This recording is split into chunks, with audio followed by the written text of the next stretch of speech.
Princess Rose and the Gold. Many, many years ago, in a kingdom far, far away, there lived a beautiful princess. She had long, red hair and loved roses so much that everyone called her Princess Rose. Every evening after dusk, Princess Rose went out onto her balcony and clapped her hands. A golden bird appeared out of nowhere and perched on her shoulder. Instantly, the princess's hair began to shine, ablaze with a brilliant red glow.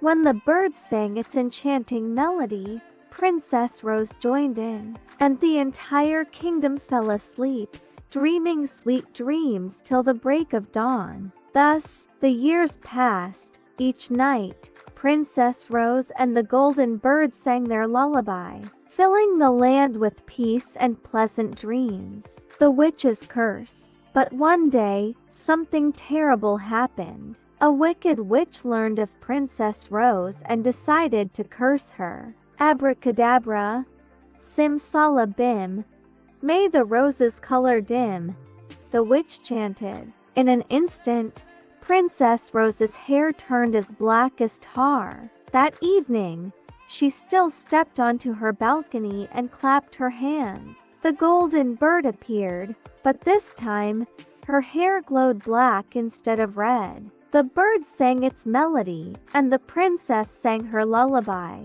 Everyone in the kingdom fell asleep, but that night, they had only nightmares and restless dreams. The next day, the saddened princess asked the bird, "Tell me, golden bird, how can I make my people's dreams sweet again till the break of dawn?" "Black hair and rosewater," the bird chirped in reply. Though puzzled, the princess followed its advice. She filled a basin with water and sprinkled rose petals over it. When she dipped her black hair into the rosewater, it instantly turned red again. That evening, when the bird perched on her shoulder, the radiant red glow of her hair once more lit up the night sky. She sang her lullaby, and once again, the people had sweet dreams. The witch's revenge. The wicked witch was furious that her curse had been broken. She decided to cast it again.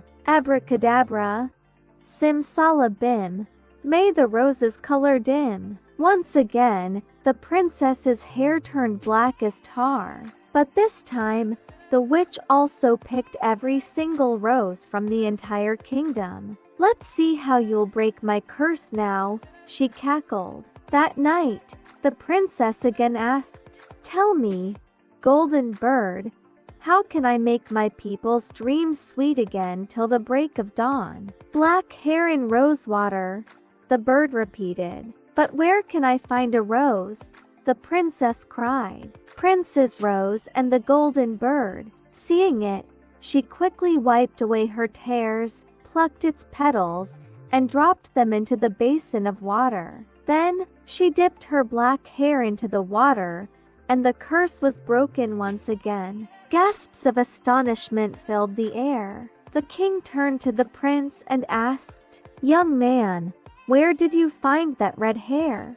The prince smiled and said, "When the princess and I were children, I took a single strand of her hair as a token of my loyalty, and she did the same, keeping a strand of my hair." "It's true, father," the princess confirmed, taking out a small box. Inside was a strand of the prince's hair. The kingdom rejoiced. Princess Rose and the golden bird. That very same day, Princess Rose and the prince were married. The witch's defeat. When the wicked witch learned that her curse had been broken once more, her rage grew so intense that she exploded into 1,000 tiny pieces. From that day forward, roses bloomed in every garden throughout the kingdom, and each evening, Princess Rose sang her loving lullaby, ensuring that all her people had sweet dreams till the break of dawn. Moral of the story: